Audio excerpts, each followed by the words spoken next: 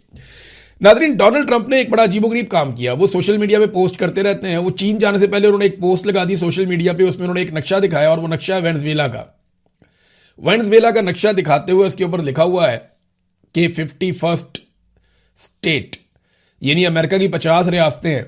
वो ये कहते हैं वेनेजुएला को हम अपनी 51वीं रियासत बनाएंगे, यानी वेनेजुएला को अमेरिका का हिस्सा डिक्लेयर कर दिया एक तरीके से अमेरिकी सदर ने। अब ये ऐसा होता तो नहीं है, लेकिन डोनाल्ड ट्रंप इस वक्त जिस किस्म की जहनी हालत का शिकार हैं, वो इस किस्म का कोई काम कर भी सकते हैं, अनाउंस भी कर सकते हैं। इस वक्त उन्हें समझ नहीं आ रही कि वो पब्लिक को राजी कैसे करें। शायद इस दौरे से डोनाल्ड ट्रंप को कुछ थोड़ा बहुत मिल जाए, लेकिन ऐसा फिलहाल दिखाई नहीं देता। अमेरिका के अंदर एक और एतराफ हुआ है, और ये अमेरिकी सेनेट में हुआ, कहीं और नहीं हुआ। ईरान अमेरिका जंग में 39 अमेरिकी तैयारे तबाह हुए हैं। ये अमेरिकी रुकन कांग्रेस ने इस बात को तस्लीम किया।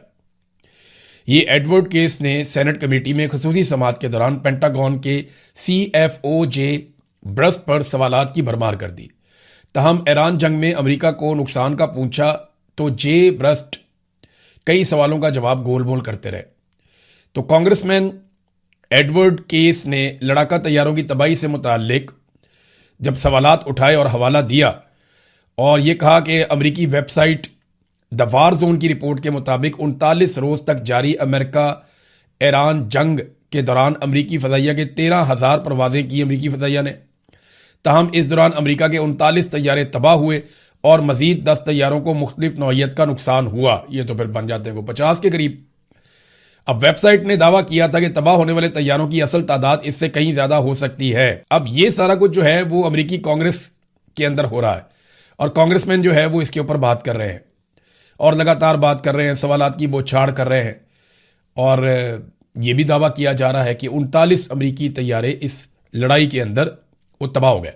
नाज़रीन, अब पाकिस्तान के अंदर जो खबरें हैं उनकी तरफ आप आ जाएं। गिलगित बल्तिस्तान में पाकिस्तान तहरीक इंसाफ ने जिस पॉलिटिकल पार्टी के साथ इंतखाबी इत्तेहाद किया, उससे इंतखाबी निशान वापस ले लिया गया। इसका सादा मतलब पता क्या है?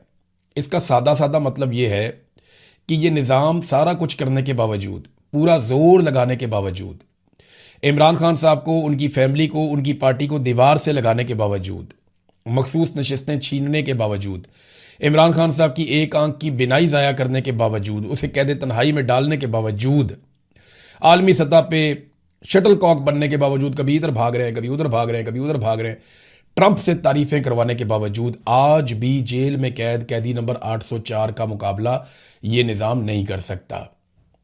इन्होंने सारा कुछ करके देख लिया। मैंने कहा था कि ये उल्टे भी लटक जाए ना, तो अल्लाह रब्बुल इज़्ज़त ने इमरान खान को जो इज़्ज़त दी है वो ये नहीं छीन सकते, क्योंकि इज़्ज़त अल्लाह रब्बुल इज़्ज़त देता है, वही उसका मालिक है, और वो आप किसी से उसकी इज़्ज़त छीन नहीं सकते। तो इमरान खान साहब की मकबूलियत इनके काबू नहीं आ रही, और इसका एक बहुत बड़ा सबूत ये है कि आज सब कुछ करने के बावजूद जब ये गिलगित बल्तिस्तान में इमरान खान के खिलाफ इलेक्शन लड़ने जाते हैं, तो वहाँ 2 साल के बाद एक मरतबा फिर इन्हें वही भोंडी हरकत करनी पड़ती है कि पाकिस्तान तहरीक इंसाफ से जुड़ी जमात का इंतखाबी निशान छीन लिया जाए। ये है इस निज़ाम की टोटल औकात। आप बिला वजह घबराए रहते हैं। मैं पाकिस्तानियों से मुखातिब हूं कि पाकिस्तानियों, इनकी यही औकात है, ये इसी काबिल है। आप बिला वजह इनसे डरते हैं, इनसे घबराते हैं, इनकी इतनी औकात है। ये आज भी इमरान खान का मुकाबला करने के लिए फाउल खेल रहे हैं।